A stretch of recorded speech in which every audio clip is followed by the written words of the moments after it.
Walter, você poderia falar sobre o atual cenário das moedas digitais, como anda, sobre a regulamentação? Claro, bom dia a todos.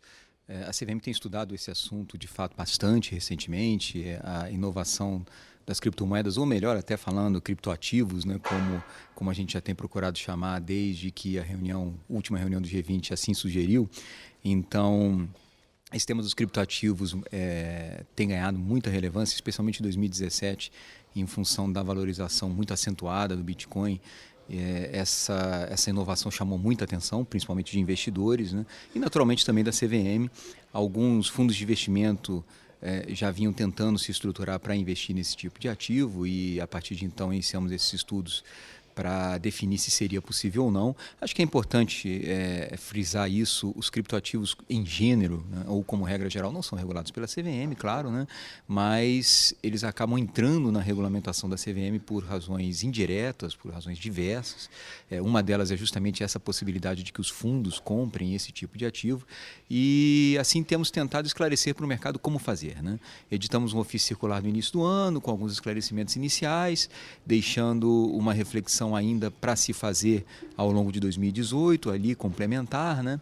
Mas especificamente o que colocamos lá é que esse investimento direto, ou seja, um fundo brasileiro comprando um criptoativo aqui no Brasil, numa plataforma, por exemplo, não seria possível, porque a nossa regulação naturalmente ainda não prevê esse tipo de investimento, mas haveria essa possibilidade do investimento indireto, ou seja, investimento em criptoativos por meio de um veículo, um derivativo, ou mesmo comprando o criptoativo em uma plataforma no exterior.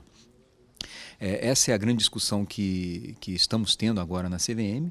Quais seriam as formas de se fazer isso, né? Esse investimento indireto, esse investimento via exterior, né, em criptoativos, e a nossa projeção é que muito em breve, realmente uma questão aí para poucas semanas, 1 ou 2 semanas, devemos emitir um esclarecimento complementar a esse ofício circular do início do ano, detalhando para o mercado como poderia ser feito esse tipo de investimento.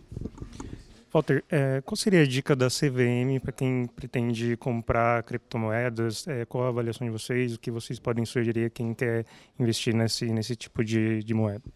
Sim, perfeito. Acho que é interessante, antes até de especificar essas dicas ou esses conselhos que a CVM daria, né?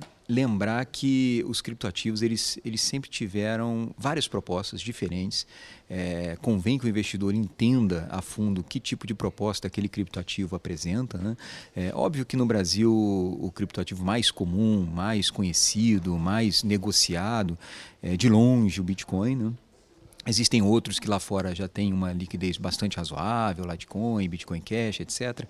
Mas no Brasil esse mercado ainda está bastante concentrado no Bitcoin. E o Bitcoin ele tem uma proposta bastante específica, que não é a proposta de todo criptoativo, de servir como um meio de pagamento, como uma reserva de valor, como uma moeda, propriamente falando, né? Esses conceitos têm sido desafiados, de fato. O que o mercado tem percebido é que a volatilidade do Bitcoin talvez seja incompatível com essas funções específicas de reserva de valor ou meio de pagamento, né? Moedas, por mais instáveis que sejam as economias subjacentes, elas nunca oscilam tanto quanto o Bitcoin vem oscilando, né, ao longo dos últimos anos, ou mesmo os outros criptoativos. Então, realmente é um desafio que se põe. Óbvio que sabemos, né, do uso, sim, do Bitcoin como moeda, mas esse uso talvez não tenha se alastrado com tanta ênfase, com tanta força ainda, em função dessa dificuldade estrutural de se confiar num preço mais estável, né, para essa relação de troca. Mas é claro que, de novo, os criptoativos não têm só esse propósito. O próprio Bitcoin ele foi muito enxergado aqui no Brasil e também lá fora como uma verdadeira modalidade de investimento. Enfim, aplicar no Bitcoin com a perspectiva de ganhar dinheiro com isso, né, de poder vender esse mesmo Bitcoin na frente por um valor maior. Naturalmente, isso sim, né, tem se mostrado como uma grande modalidade de uso do Bitcoin e das outras criptomoedas, dos outros criptoativos também. E aí, nesse aspecto, sim, Óbvio que eu não estou falando aqui especificamente do Bitcoin, acho que ele já foi bastante testado, bastante experimentado, né, pelo mercado no mundo inteiro, mas os criptoativos oferecem sim uma série de riscos que o investidor tem que atentar, né? Riscos que vão desde da questão da custódia, da cibersegurança, já ouvi histórias assim que chegam a ser até curiosas, né, de investidores que perderam valores investidos em criptoativos simplesmente porque perderam o dispositivo onde estava registrada a carteira, né, desse criptoativo, né? É como a gente chama lá as wallets, né?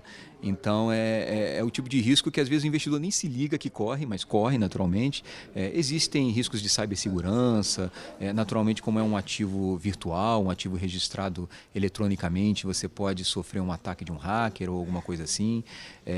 As infraestruturas de mercado, né, os ambientes de negociação, obviamente são mitigadores para isso, mas vale lembrar de novo, essas negociações não têm que ser feitas obrigatoriamente em exchanges, em bolsas, né, em mercados de negociação, podem ser feitas bilateralmente, então um risco adicional. Aí sim é um mundo que nos envolve um pouco mais, né? Sempre que você se deparar com uma oferta inicial de um criptoativo novo, né? Como qualquer tipo de ativo novo, você tem que atentar com especial ênfase na possibilidade de que aquilo, enfim, não seja uma oferta de boa fé, que possa ser uma fraude mesmo, e acontece. Estatísticas, de novo, não estou falando aqui de Bitcoin ou das criptomoedas mais clássicas, né? Mas estatísticas relacionadas aos ICOs de criptoativos mais recentes têm indicado que cerca de 80 a 82% desses ICOs, como a gente chama, Initial Coin Offerings, são fraudes. Então é realmente um ambiente ainda um pouco inóspito, um pouco selvagem, né? Não há como negar. Talvez até pelo fato aqui de não haver uma regulamentação muito consolidada sobre isso, como investimento inovador que é. Os reguladores ainda vêm, CVM incluída, né? Estudando o tema, e talvez uma regulação venha a sair no futuro, né? Pelo menos sobre os ICOs, aqui ou no mundo. Temos nos manifestado muito em esclarecimentos, em comunicados ao mercado, mas regulação propriamente dita não há. Então o fato é que a ausência de regulamentação, esse cenário de muitos ICOs ainda, vamos chamar assim, não sérios, né? Riscos de custódia, de cibersegurança são alguns que eu destacaria como bastante relevantes nesse contexto. Falando um pouco agora do cenário econômico, quais são as perspectivas para esse ano, ainda mais que a gente está num cenário eleitoral, esse ano é ano de eleição, e o cenário está um pouco ainda indeciso, assim, um pouco conturbado, a gente não tem muitas definições. Queria que você comentasse um pouco sobre isso. Claro, claro. De fato, você citou bem, vivemos aí um ano de muitas incertezas, muitas indefinições, é um ano eleitoral e talvez de uma forma um pouco diferente da que vimos em outras eleições. Não se tem sequer uma perspectiva muito clara assim, de quem são os candidatos viáveis, enfim. Então tudo isso vem trazendo um tom, né, para o mercado e a economia como um todo, claro, né, de espera, né, de uma certa incerteza aí de, olha, melhor ter uma visibilidade mais clara do que virá, para que se defina o que eu vou fazer. Eu acho que os agentes econômicos têm realmente sentido um pouco isso, vivido um pouco isso, né? É claro que não há como negar, né? O pior dessa crise econômica, dessa crise bastante aguda, né, econômica que o Brasil sofreu, passou. Isso é um momento que, pelo menos na minha convicção, posso dizer aí que está sendo ultrapassado. Então, ainda que paulatinamente, é óbvio que dependemos de mudanças mais estruturais para que a economia cresça de forma mais robusta, mas ainda que paulatinamente a economia vem se recuperando, de fato, né? Então, alguns indicadores de investimento realmente têm demonstrado aí uma virada, né? Uma nova tendência, né? Mais uma vez aí no movimento de retomada gradual, nada realmente muito tão forte, né, quanto gostaríamos, mas a minha perspectiva é boa. Talvez com certeza, né, um dos grandes fatores para que essa retomada não tenha sido tão forte ainda também é justamente o fato de, enfim, vivemos nesse cenário de incerteza política muito forte. Então, acredito aí que para 2019 e, de novo, confiando no nosso processo democrático, né, eu tenho para mim que passaremos a conviver com um processo de retomada econômica mais agudo, mais consistente, mais duradouro.